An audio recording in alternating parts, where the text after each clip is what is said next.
Cuando me preguntaron acerca de mis padres y el libro Akaritama que escribió mi papá, Eloy Anderson, agradecí la oportunidad de repasar historia. Me acordé de unos interesantes clips de película que, aunque afectados por los estragos del tiempo y el moho, sirven para visualizar épocas pasadas. Fueron tomados por mi progenitor, empezando en 1937, usando una filmadora Keystone A7 que funcionaba dándole cuerda. No era fácil conseguir película, así que el material disponible es limitado. Sin ser Akaritama una biografía en sentido tradicional, mi padre quiso dejar a la familia y amigos especiales recuerdos de algunas experiencias que él y mi madre habían tenido siendo misioneros cristianos en Colombia, junto con información histórica. Un amigo tipógrafo le imprimió el libro en inglés, que después fue traducido al español. Escogí para esta presentación unos pasajes representativos, así como unos clips grabados por la filmadora Keystone, que no solo ilustran lo que a mi padre le llamó la atención de nuestros contornos, sino que es material histórico único. Es cierto, hay palabras que comunican diferentes ideas. Por ejemplo, cuando digo Pullman, ¿qué trae a mente? Para algunos es un estilo de pan, para otros se trató de un carro algo particular. Su producción no alcanzó 20,000 vehículos. Los Pullman de 6 ruedas se ensamblaron hace 100 años en Nueva York. Creo que ese diseño se descontinuó, porque al rodar por las calles destapadas con 6 en vez de 4 llantas, los pasajeros sentían un 50% más los golpes causados por huecos en la vía. Esa palabra Pullman no solo se refiere a pan, carros antiguos, unos viajes por crucero. ¿Quién no habrá cotizado por lo menos alguna vez un colchón Pullman? Término seguramente originado por los coches de tren con camarotes que llevaban aquel nombre. Eran vagones lujosos, fabricados en el pueblo de Pullman al sur de Chicago. Inspirado por experimentos en otras naciones, a comienzos del año 1880, el excéntrico inventor e innovador industrial Jorge Pullman compró unos pantanos para los cuales nadie encontraba uso, con el propósito de crear un pueblo industrial integrado, sin precedentes en el Nuevo Mundo. De las 1,600 hectáreas adquiridas y rellenadas, apenas 120 se destinaron para fábricas, oficinas y bodegas, asignando las demás 82% para vivienda, zonas verdes y recreación. El señor Pullman buscó proveer un ambiente bello, cómodo para sus empleados. Ante la importancia de crear y conservar pulmones para la nueva ciudad, hizo sembrar 30,000 árboles de sombra, junto con matas en los separadores. Por cuenta de la compañía, eran regados, podados, e inclusive la basura se recogía todos los días. Aún los obreros rasos disfrutaban de un confort desconocido para la época. La calidad de construcción de las casas para los empleados fue tal que después de 130 años, muchas de ellas siguen habitables. Según la filosofía de Pullman, un obrero feliz era un trabajador más productivo. Y lo cierto es que los inmigrantes de muchas naciones y etnias fueron atraídos a la zona. Otro gran proyecto modelo, no menos ambicioso, también se realizó en Colombia, en el lapso de solo 4 años, a 5,000 kilómetros de distancia de la comunidad Pullman. Fue una hazaña espectacular. Si tomamos en cuenta lo que significaban dificultades de terreno, abastecimiento, personal idóneo, un número sin fin de obstáculos para superar. La razón de tanto esfuerzo, pues siempre había sido complicado y demorado el desplazamiento de personas y transportes de carga hacia Ocaña, ciudad fundada por Francisco Fernández de Contreras el 14 de diciembre de 1570. Durante los primeros 3 siglos y medio, ese pueblo y su área de influencia, conocido como la provincia, en el valle de Acaritama, al occidente del departamento de Norte de Santander, dependía de trochas de herradura, entre jungla y cerros que nada merecían el nombre de Camino Real. Sin embargo, Ocaña sí tenía su puerto real sobre el río Magdalena, punto estratégico para la campaña libertadora de Simón Bolívar. Él llegó a ese lugar por primera vez el 8 de enero de 1813, para luego seguir al interior y continuar sus batallas. En 1825, a solo 12 años de haber pasado Bolívar por el puerto real de Ocaña, un empresario alemán, Juan Bernardo Elbert, trajo las primeras embarcaciones de vapor al río Magdalena. Eran imponentes naves que transportaban tanto carga como pasajeros. Los que desembarcaban en Puerto Real subían hasta Ocaña en lobo de mula, y también viceversa. Así se convirtió en un sitio importante de cargue y descargue. Pero la sedimentación del río obligó a cambiar el puerto, y el 3 de noviembre de 1878, la provincia de Ocaña ordenó el traslado de las bodegas de la naviera al lugar donde estaba el leñatal de Martín Gamarra. Ahí, los buques de vapor encontraban la leña necesaria para continuar su recorrido, pero seguía la dificultad de llegar hasta Ocaña desde Gamarra. Con la llegada del siglo XX, era urgente mejorar el transporte para la región montañosa del centro y oriente del país. Ya se contaba con una importante producción agrícola de exportación en pleno crecimiento. La altura de las rugosas montañas no facilitaba la construcción de ferrocarriles. Al buscar otras soluciones, ejecutivos ingleses vieron oportunidad para construir el primer cable aéreo entre Mariquita y Manizales, para luego añadir 3 más. Con esa inversión, la capital del Viejo Caldas quedó comunicada mediante cables aéreos hacia los 4 puntos cardinales, sistema que demostró eficacia, rentabilidad, arrojando beneficios para la economía regional. Al ver ese ejemplo, empresarios locales en otras regiones montañosas también querían construir cables aéreos.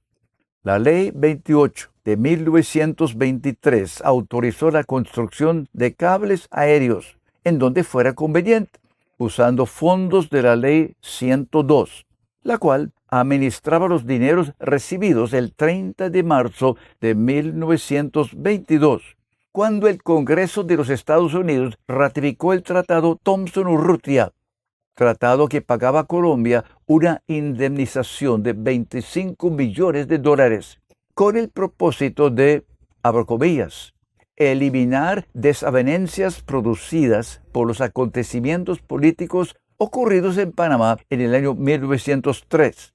Cierro comillas. Algunos estadistas sugieren que los $25 millones del año 23 serían más de 400 millones actuales, o sea, 160.000 millones de pesos de moneda colombiana actual. Bajo la presidencia de Pedro Nero Espina, esos dineros se invirtieron en proyectos como el Muelle de Buenaventura, el ferrocarril Tolima-Huila-Caquetá y el Banco Agrícola. De esa indemnización, el 10% se invirtió en el proyecto Cable Gamarra-Cúcuta, considerando finalizado el trabajo al terminar el trayecto de Ocaña a solo 48 kilómetros de Gamarra. Nunca llegó a Cúcuta, mucho menos a Maracaibo, donde pensaban también llegar en un comienzo. Varios factores recortaron el proyecto. Sin embargo, las secciones construidas prestaron un inmenso beneficio a lo largo de 20 años de existencia. Sus 204 torres variaban en elevación desde 3.6 metros como mínimo a 65 metros como máximo, pasando por Aguachica, Lucaica, Cerro Bravo, Múcuras, San Rafael, Lindsay, San Emilio y Río de Oro. Cuando se comenzó a encontrar en cables aéreos la solución a la incomunicación de las regiones montañosas colombianas, una red nacional de carreteras era impensable debido al escaso desarrollo del transporte automotor. Los cables brindaron la posibilidad de viajar sin inconvenientes de la arriería y ofrecieron una alternativa frente a las costosas y lentas obras para abrir vías de ferrocarril. Además, su inversión pareció estar al alcance de los precarios fiscos regionales. Lo cierto es que aquel 7 de agosto de 1929, después de solo 4 años, se había podido superar increíbles obstáculos para poder inaugurar el cable aéreo. Se transformó la vida parroquial de Ocaña, llegaron los primeros automóviles a la población y el transporte dejó de hacerse a lomo de mula en jornada y media hasta el río Magdalena. Los cables aéreos patrocinaron el gran cambio de saltar de la época del buey a la tecnología motora y constituyeron un factor positivo para el despegue de las economías regionales. Gamarra progresó a tener importancia a nivel nacional por ser terminal de un cable. En el ámbito mundial, Colombia quedó con la gloria de haber tenido los primeros cables aéreos de gran uso para carga y pasajeros. La silueta de los cables enorgulleció por mucho tiempo a los habitantes. El último recorrido de la vía Gamarra-Ocaña fue el 24 de mayo de 1946. Ocurrió justamente 10 semanas antes de la inauguración el 7 de agosto en Alto de Pozo de la carretera Ocaña-Cúcuta por el presidente encargado Lleras Camargo. Me fascina la historia del transporte por cable, llamado teleférico, en otros países. Será por las personas que han visto esta presentación que hay un resurgimiento de proyectos para cables en Colombia, aunque según van las cosas, a la mayoría nos tocará seguir conformándonos con el mototaxismo. Bueno, ¿qué tal? Metros elevados para reducir la congestión de algunas de nuestras ciudades, como Bogotá, Lima, Ciudad de México. Me gustaría verlo. Hay una historia muy particular que quisiera relatarles. Fue a solo 8 años de haber comenzado el funcionamiento del cable aéreo entre Gamarra y Ocaña, que transportó a unos pasajeros que conocí bien. Su peregrinaje hasta el Valle de Acaretama empezó a una distancia 100 veces el recorrido del cable, en el lugar donde años atrás Jorge Pullman, también en solo 4 años, había construido su sueño, el pueblo industrial por excelencia. Desafortunadamente, por razones económicas, acciones de sindicatos, la visión utópica de Pullman últimamente fracasó. No obstante, miles de húngaros, griegos, mexicanos, irlandeses, alemanes, polacos, italianos, holandeses obtuvieron mejores condiciones de vida y la nacionalidad americana. Entre ellos había muchos suecos que buscaban mejorar su suerte en el Nuevo Mundo. Cruzaron el océano, dejando atrás hambre, escasas oportunidades y la intolerancia religiosa que caracterizaban la Suecia del siglo XIX. Estos desplazados se esforzaron con empeño en su nueva patria como artesanos en construcción, mecánica, pintura. ¿Cuánto oficio necesitara la gran ciudad de Chicago, que recién había quedado en cenizas por un terrible incendio? Apenas los trabajadores lograban alguna solvencia, mandaban el pasaje para traer a la esposa o la novia, o formaban hogar con alguien que habían conocido en América. Entre los inmigrantes se encontraban mis abuelos paternos y maternos. Años después, en junio de 1937, 6 semanas de haber estallado el dirigible Hindenburg, peligrosa opción de transporte para pasajeros, ya que el hidrógeno liviano que se usaba para elevar las naves es supremamente combustible. Y un mes después de haberse inaugurado la gran vía de conexión que aún existe, el puente Golden Gate de San Francisco, una pareja de ascendencia vikinga se despedía en el muelle de Nueva York para dedicar el próximo medio siglo en servir a Dios y al prójimo en los pueblos, las veredas del norte de Santander. La señora era hija única. Seguramente fue un adiós bañado en lágrimas, nostalgia. Sin embargo, subieron a la nave SS Toloa, convencidos de que iban guiados por la providencia divina. Después de arribar a varios lugares del Caribe, su última escala fue Panamá, antes de navegar hacia Barranquilla.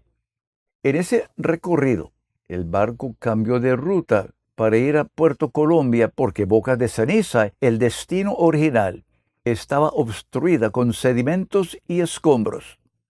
Recientes daños en su estructura han menguado su importancia, pero en su momento el histórico muelle de Puerto Colombia, con sus 1.337 metros, fue uno de los más largos del mundo. Ingresaban por ese muelle a Barranquilla y posteriormente a Colombia el comercio, los inmigrantes y todos los adelantos tecnológicos de la época. La pareja que navegó desde Nueva York por fin pudo dar gracias a Dios al pisar tierra colombiana, y después de 2 días de trámites, los inmigrantes se encontraban a bordo del expreso Quindío de la naviera colombiana, subiendo por el ancho río Magdalena, conocido por los indígenas como el río Yuma, o sea, el río Amigo, cuando Rodrigo Bastidas lo descubrió el 1501.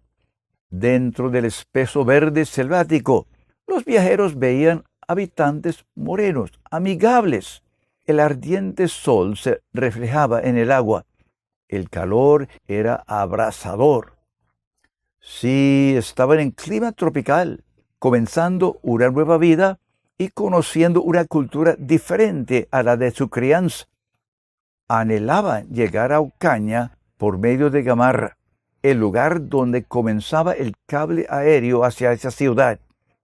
Ellos sabían que funcionaba solo los martes y los sábados. Durante todo el día viernes, el piloto de la nave les aseguraba que llegarían con tiempo sobrado para tomar el cable del sábado. Sin embargo, el progreso seguía lento. Querían hacer la conexión. Ya habían sido informados en cuanto al temible puerto de Gamarra, pues semanas atrás el doctor Bach, director de su comunidad religiosa, al saber que la embarcación los dejaría en Gamarra, exclamó: ¡ay, cuánto lo siento! La pareja pensó que el pueblo no podía ser tan malo, seguramente exageraba. El 17 de julio, cuando debían estar abordando el cable hacia Ocaña, todavía se encontraban leguas río abajo. Durante el día, doña Isabel comenzó a sufrir una fiebre alta y al atracar el barco por fin a las 11:45 aquel sábado, ella se encontraba muy enferma, estaba sin alientos y su esposo muy preocupado. La ayudó a bajar de la nave con dificultad. El equipaje fue tomado apresuradamente por los braceros y descargado en la orilla. La bocina del barco suena 2 veces y su hogar flotante, el Quindío, último enlace con otro mundo, los abandona. Casi de inmediato, la pareja se encuentra rodeada de una pandilla de braceros que exigen dinero. Isabel ya delira con la fiebre, se desploma sobre un baúl. Con su español muy limitado, su esposo Eloy trata desesperadamente negociar con la chusma que acosa. Misión imposible. Aparece un funcionario local que habla unas pocas palabras de inglés. Informa que los braceros insisten en que se les pague 5 pesos por descargar el equipaje, otros 10 llevarlo al mal llamado Hotel América. Miserable, amenazador estructura rústica a 20 metros de distancia. La pareja había pagado 10 pesos por traer todo desde Barranquilla hasta Gamarra. La guía de turismo adquirida en Chicago aseguraba que el descargue corría a cuenta de la naviera colombiana. El regateo dura 1 hora. Se oyen débiles gemidos desde el baúl donde yace la enferma. Varios braceros se cansan, se van a casa. A la 1 de la mañana llega otro funcionario, esta vez de la aduana, para inspeccionar el equipaje buscando contrabando. Luego, un disque alcalde informa que es ilegal malgastar tiempo en los muelles de Gamarra, sobre todo de noche. Por fin, se logra hacer un trato. El equipaje es llevado al Hotel América por 3 pesos y no se cobra el descargue. Exhaustos, los inmigrantes se esfuerzan por caminar los 20 metros que parecían 200. Hotel América. Habitación única, amoblada por 4 catres de tubo con sus colchones de paja. Inicialmente, el lugar les parecía un paraíso, después de las 2 largas horas en el muelle. Sin embargo, la dura realidad fue que la pareja apenas se había escapado de una pandilla para quedar casi indefensa ante otra. Las ratas corren por todos lados. Su rimbombante tropel se agrega al agudo sonido de los gallos que cantan toda la noche. La fiebre de Isabel sigue subiendo. Inútiles la limonada caliente y la aspirina que le dieron. La madrugada del domingo, Eloy sale en busca de auxilio y encuentra al nuevo amigo con su escaso vocabulario en inglés. Este trae a un médico, quien formula unas pastillas que de nada sirven. El día fue increíblemente largo. Ese domingo por la noche sigue la pesadilla. El calor es sofocante. Isabel delira nuevamente. Otra vez las ratas, pero traen doblados refuerzos. Eloy los espanta con pedazos de cáscara de naranja. ¿Acaso terminará la horrible noche? El lunes la fiebre baja a 40. El tal doctor regresa, cuadruplica la dosis. Y a las 9 p.m., aquel 19 de julio, la fiebre cede. El sudor empapa la sábana, el colchón. La pareja da gracias a Dios, cambia la ropa y a dormir por fin. En ese justo instante estalla pandemonio. En el primer piso del precioso parador comienza la fiesta después de una boda oficiada minutos antes por el presbítero Rafael Salazar. Deben haber tenido alguna importancia en el pueblo los novios Víctor Cáceres Castelmondo y Cielo Isabel Suárez Bayona, ya que por la calle desfila la banda municipal. Entra y sigue tocando a todo volumen, justo bajo las delgadas tablas que sostienen el catre donde la agotada Isabel necesita dormir. Conocen 5 obras musicales que repiten hasta yacer exhaustos y borrachos sobre el piso. ¡Qué alivio! ¡Qué descanso! Pero a los pocos minutos un guitarrista comienza una larga epopeya que parece durar más de 1000 estrofas. A las 2 horas, él también se desploma ebrio sobre el piso. Y durante la hora que resta de oscuridad, aquel martes por la madrugada, le toca al gallo amenizar la fiesta solito. Amanece el 20 de julio 1937. La fiebre ha cedido. Isabel apenas logra pararse. Un destartalado taxi arrima a los viajeros al terminal del cable, donde logra la suerte de conseguir una cabina privada. El cable los lleva lentamente, llegando por fin a un clima fresco. Los retazos de películas dan testimonio de sus primeras impresiones de ese valle encantador, misterioso, emocionante, el Valle de Acaritama. Años más tarde, mi padre investigó sobre la historia de Ocaña, inclusive acerca de la legendaria Leonelda. Ella, con la ayuda de sus fieles guerreros búrboras, logró burlarse de sus captores de la Inquisición, quienes proponían ajusticiarla con otras 4 brujas. Al establecerse mis padres en Ocaña, ni 2 años habían pasado desde la inauguración de un monumento, con el cual se buscaba borrar los tristes recuerdos del Cerro de la Horca. La estatua de 3,5 toneladas fue trasladada de Gamarra a Ocaña en el cable y el nombre Cerro de la Horca fue reemplazado por Cristo Rey. Mis padres ya no veían los rascacielos de Chicago, sino el paisaje verde, el camino a Cristo Rey, al abrir la puerta de su nuevo hogar. En los 4 iniciales capítulos de su libro Acaritama, Eloy narra las experiencias, aventuras de aquel primer año interesante, en el cual, junto con Isabel, empiezan a conocer nuevas costumbres, aprender un bello idioma y hacer amistades en Ocaña. Su progreso en el español es tal que, a comienzos del año 39, los directivos de la comunidad premian a la pareja, asignándoles a trabajar en convención. El viaje de Ocaña se hace hoy en 30 minutos, pero a comienzos del año 39, después de 4 meses de constante invierno torrencial, la mudanza demora. El camión los lleva hasta donde termina la vía, Llano Grande. Descargan sus pertenencias para luego montarse en bestia hasta Convención. Viven toda una odisea hasta llegar a través del lodo a la casita que habían alquilado en el pueblo. Cada día llega una caja, alguna maleta, hasta por fin a las 2 semanas. Cuentan con el trasteo completo. Es tiempo de limpiar, desempacar, organizar y, por supuesto, dar gracias a Dios. Sin duda, los nuevos habitantes causaron diferentes reacciones en el pueblo. Asombro, rechazo, curiosidad, sobre todo entre los muchachos.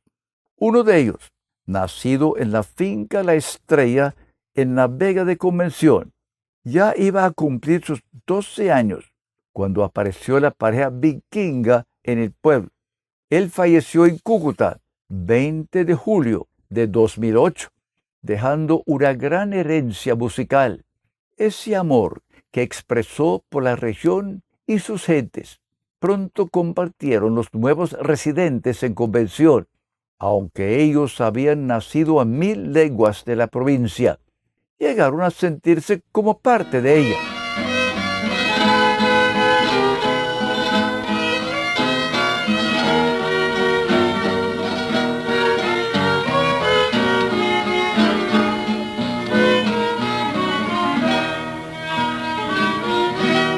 En mi tierra natal, allá en La Vega, quedó mi cafetal. También mi escuela nació gente intelectual, con ello Jorge Contreras, guitarrista popular, que le canta su vereda.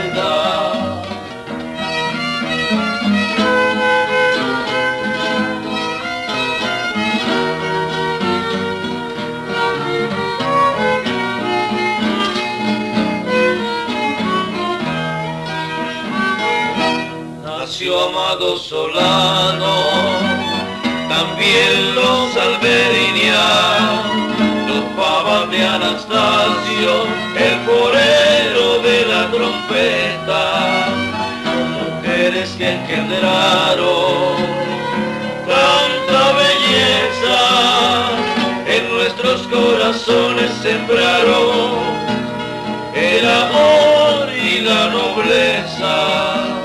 En nuestros corazones sembraron el amor y la nobleza.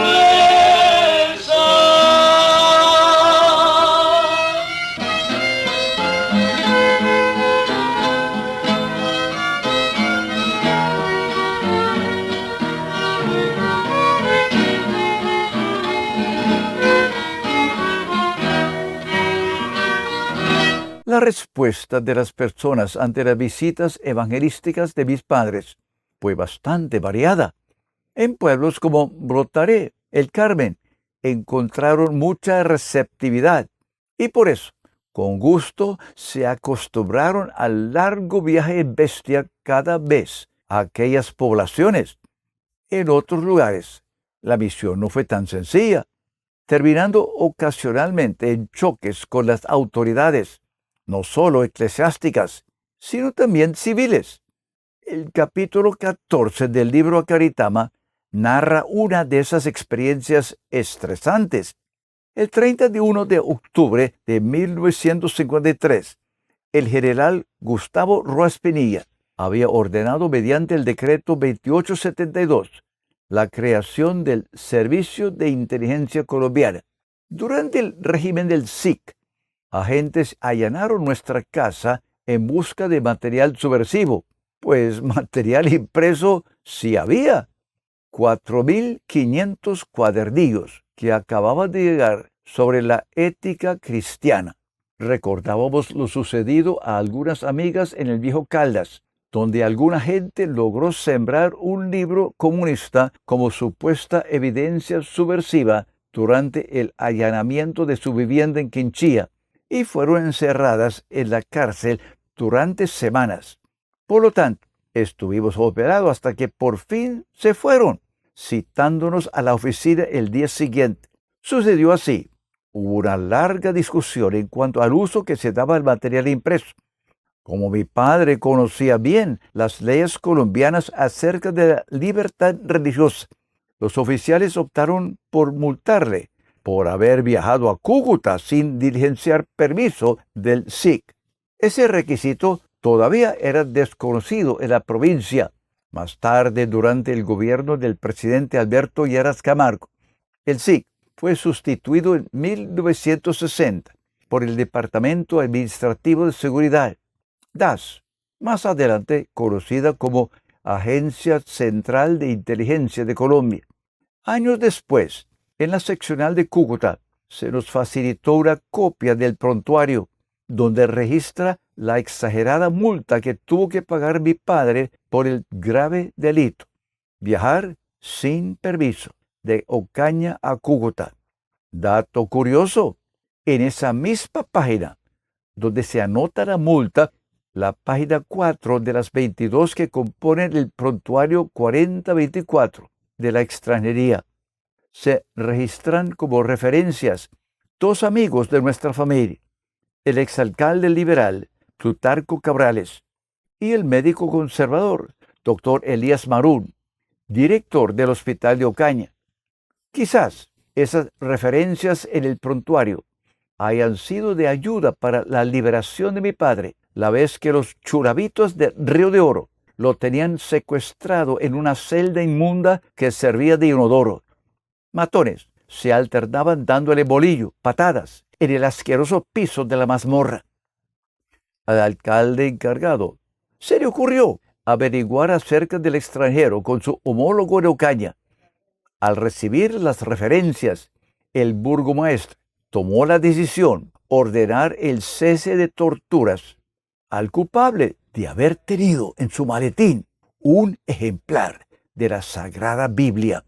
Mi padre sufrió experiencias difíciles por su fe, algunas relatadas en la Acaritama. Afortunadamente, la Biblia ya no es un libro prohibido.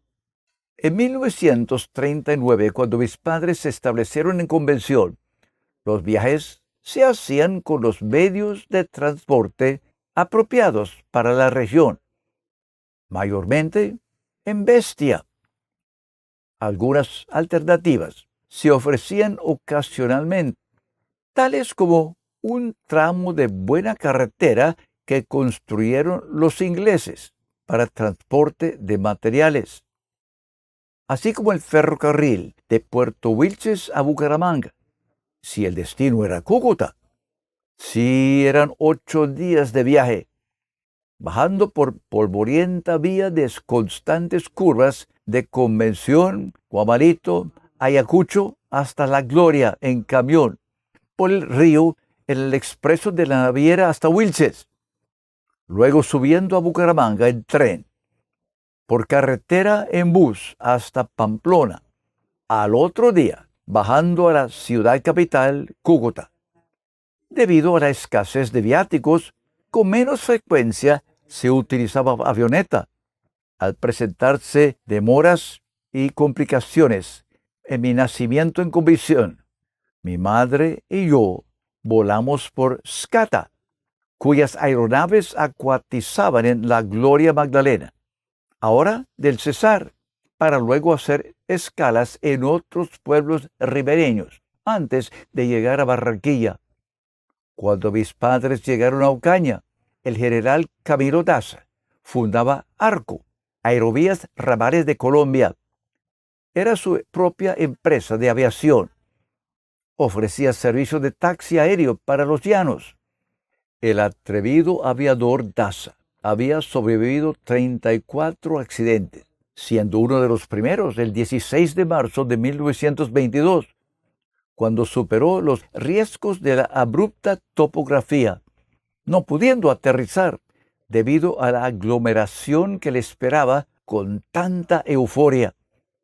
Le tocó arborizar forzosamente en su ciudad natal de Pamplona, conocida también como la ciudad mitrada. Mis padres vivieron ahí unos años. La querían mucho. Anteriormente, cuando su hogar era Cúcuta, les gustaba pasear en Pamplona. Capítulo 19 del libro relata: ascender del horno de Cúcuta, disfrutar del fresco del Valle del Espíritu Santo, es una experiencia inolvidable. La legendaria traviesa quebrada pamplonita, que nace, se nutre en su seno, comparte su lecho con la carretera que conduce hasta el valle. Como típicos amantes, la relación entre esta complicada pareja viene reñida desde sus comienzos. Al disputar cada invierno los derechos al cauce, comparten la estrecha vía de los carriles y el agua que rápidamente desciende de la montaña. Por costumbre y por herencia, siempre ha sido la quebrada la que aventaja a la pobre carretera, que en cada altercado lleva todas las de perder, y la furiosa corriente quita secciones del pavimento. Fue aquella briosa y pícara quebrada que inspiró a Elías Mesoto cuando quiso cautivar el corazón de Elisa Ramírez, su futura esposa, al componer su más famoso bambuco, Brisas del Pamplonita.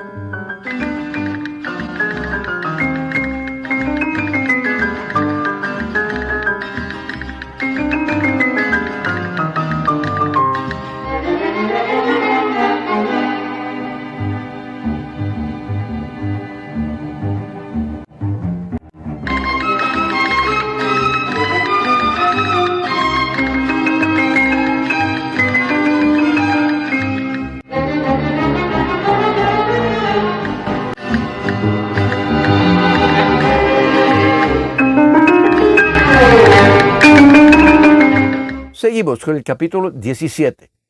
Aunque mi madre había escrito varios libros en inglés, libros que tuvieron buena acogida, Acaritama fue obra literaria de mi padre, con la excepción de la introducción al capítulo 17, donde ella narra el comienzo de noviazgo.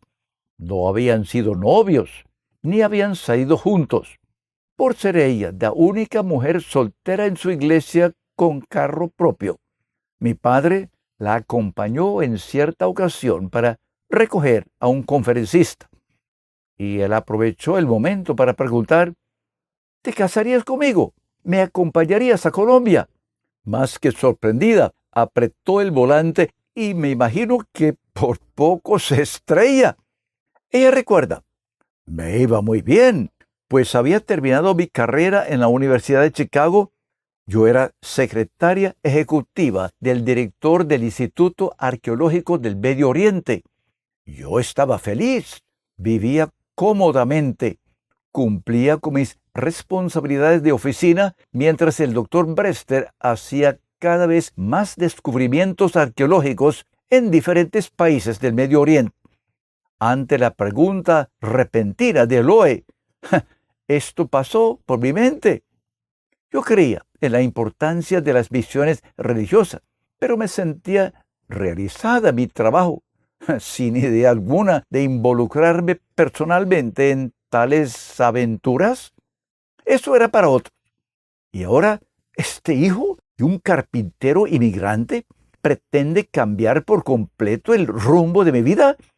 Desde luego, yo sabía que Eloy pensaba servir en Colombia con una comunidad religiosa, y nuestro grupo de jóvenes profesionales le tenía un gran respeto. Por esa razón, me limité a decir: esto es como muy sorpresivo. Tengo que empezar a orar. ¿Puedo contestarte el 31 de diciembre? Él objetó: faltan muchas semanas. Y, por cierto, era noviembre. Me asediaron dudas. Acordamos no volver a salir juntos hasta el año nuevo. Pensé que esa noche nunca llegaría. Por supuesto, acepté. Y un año más tarde, el próximo 31 de diciembre, después de un maravilloso noviazgo, nos casamos.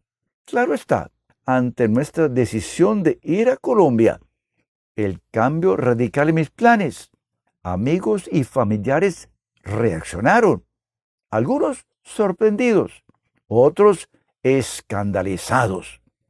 Dato curioso fue a que apenas me sentí segura en mi decisión de renunciar a mi trabajo, falleció el doctor Brewster, habiendo él alcanzado el pináculo del prestigio mundial en su profesión como arqueólogo. Apenas 6 meses después de nuestra boda, Eloy y yo llegamos a Ocaña, donde encontré sobradas oportunidades para implementar todo lo que había aprendido trabajando para mi jefe en Chicago, así como unas destrezas, habilidades desconocidas hasta entonces para mí, pero rápidamente adquiridas, dadas las exigencias de nuestro nuevo ambiente. A Karitama, de esa colección de memorias que recopiló mi padre en inglés, se imprimió un tiraje modesto para familiares, amigos, por insistencia de su nieto, nuestro hijo Daniel. 20 años después se hizo una edición en español que salió de imprenta unos 6 meses antes de fallecer mi padre. Ninguno sospechaba la acogida que tendría, ni los artículos que aparecerían en La Opinión, otras publicaciones al respecto. Desde hace varios años, por una emisora en Bogotá, se lee un capítulo del libro cada noche. En el obituario que se publicó el día siguiente de la muerte de mi papá, el doctor José Luis Fimizar Melo escribió: Don Eloy hace parte de nuestra geografía, nuestra historia, de la cultura que los nortes santanderianos hemos venido formando en medio de penurias, de pobre, de olvido. Y luego citó al escritor Jorge Meléndez, quien había dicho: pocas personas pueden hablar de nuestros caminos, nuestros poblados, con la devoción de este extranjero nacionalizado de hecho. La historiadora Laura Villalobos, que conocía a mi padre, escribió: un personaje con estampa de apóstol convencido de su verdad, caminante de rutas difíciles en tiempos aún más difíciles. Su armadura espiritual nunca fue abatida. Y más tarde, en otra de sus columnas: es preciso leer a Karitama para rendir tributo de admiración a las acciones dirigidas con amor hacia las alturas. Reencontrarse con una geografía ignorada, olvidada, que es parte de nuestros tesoros patrios. En su agenda cultural, Luz Amparo Garay comentó: una visión general sobre el norte de Santander da a conocer en su libro A Karitama. El autor de artículos en el Diario de la Opinión, Edgar Rochels Marín, escribió: los ocañeros nos sentimos satisfechos con este relato que trae consigo recuerdos. Y los recuerdos, el aprecio por la provincia, fueron mutuos. Cuando deterioró la salud de mi abuela, mis padres tuvieron que salir de su amada Colombia para acompañarla. Amigos les ayudaron a conseguir una pequeña cabaña al lado del lago de los Cedros, a 1 hora de Chicago. Nombre de la cabaña: A Karitama. Y el portón del garaje estaba adornado con un simpático mural recordando las bellezas de Colombia, las vivencias de medio siglo en ese valle encantador de A Karitama. Mi madre falleció durante una visita a Cúcuta en 1985. Con el tiempo, mi padre se volvió a casar, esta vez con una profesora de ascendencia noruega que vivía en Colombia. Durante varios años, los dos enseñaron en un instituto en Ocaña, para luego ellos regresar, ya ancianos, a su segunda Karitama con el espectacular portón. En su columna del 5 de agosto del año 2000, escribió doña Laura: a propósito del amor, he dispuesto frente a mí una tinaja de barro, ancha, generosa, con un álbum de retratos, la Biblia, Don Quijote, la Divina Comedia, las 4 estaciones de Vivaldi, un libro de Don Eloy Anderson, una flor disecada con dedicatoria, 2 caramelos antiguos envueltos en papel de seda. Cuando salió la traducción del libro de la imprenta, el doctor José Luis Vimizar escribió en imágenes: A Karitama es un hermoso libro, el relato de la experiencia de un hombre con Dios, confrontación de una brisa de tiempo con la eternidad insondable. Revela el más cálido aprendizaje de la geografía del país adoptivo y de su historia. A Karitama, originado en la entraña de nuestro pueblo, puede considerarse un libro nuestro, no obstante su universalidad intrínseca. El autor corroboró esta afirmación, escribió José Luis, cuando en las postrimerías de su vida dispuso que sus cenizas vinieran a reposar en el seno de la comunidad norte santanderiana, junto a los restos de su Isabelita, fallecida en Cúcuta 13 años anterior. En la foto me acompaña mi hermana Priscila, fundadora, directora hasta el 2011 de los Cantores de Asaf en Barranquilla. Falleció el 20 de julio de 2019, cerca de Toronto.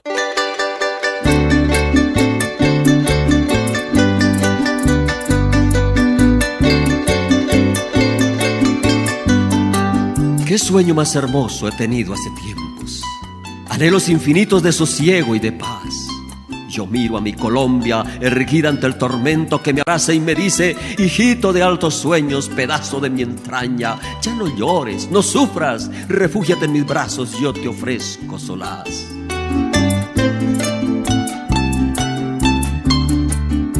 Qué sueño más hermoso, yo lo sigo teniendo.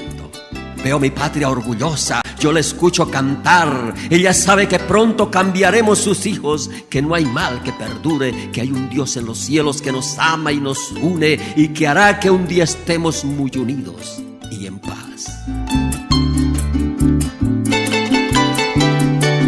Yo miro una Colombia de frente altiva y blanca, con hijos que la exaltan, que la hacen vibrar. portando un estandarte con libertad preclara, honrándola con su himno, con manos pulcras, sanas. Yo miro a mi Colombia radiando de luz clara, gritando a voz en cuello: ha llegado la paz. Yo veo al campesino, lo veo en su labranza, sonriendo satisfecho con un arado en la mano. Ya no hay miedo en sus ojos, todos son sus hermanos. Se marcharon por siempre el terror, los tiranos. Ya no existe el secuestro, florecieron los campos. El dolor terminó. Ya se escucha en el cerro el balar de la oveja. Ya se escucha el relincho del caballo. Y es más, por los ríos y quebradas que otrora fueron guetos, ahora corren aguas tan limpias como el cielo. Son despensas del mundo repletas de alimentos y de prosperidad.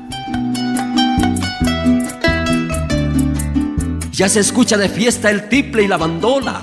La guitarra y el cuatro de luto ya no están. Ellos lanzan al viento con sus notas sonoras las guabinas, bambucos, torbellinos y ritmos, que las aves contestan con angélicos trinos de belleza sin par.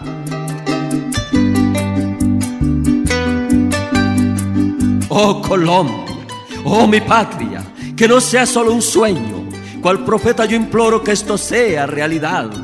Soy un hijo que te ama, que salió de tu entraña, y me postro en tu suelo ante el Dios que reclama que tus hijos sean probos, que volvamos al cielo nuestros ojos y el alma, que esa patria es posible, no es un sueño nomás.